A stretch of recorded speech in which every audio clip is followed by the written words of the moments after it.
У полгодиновej rozvárky prek Skype-a škoляре вjedно с професорку математики Nataliju Budinski vyhasnovali na hodu opitače premijerke Ani Brnabić jak robi vlada i co točno robota premijera.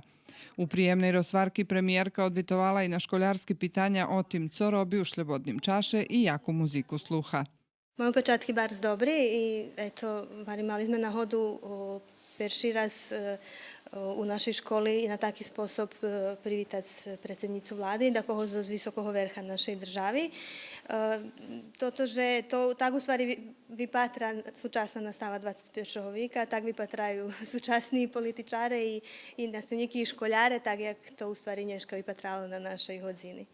Premijerka Brnabić pohvaljala robotu profesorki Natalije Budinski i jej zakladanja za uvodzenje inovacijoh do obrazovanja i povolala školjarok, že bi šitski vjedno naščiveli vladu, Beograd i naukovo-tehnologijni park.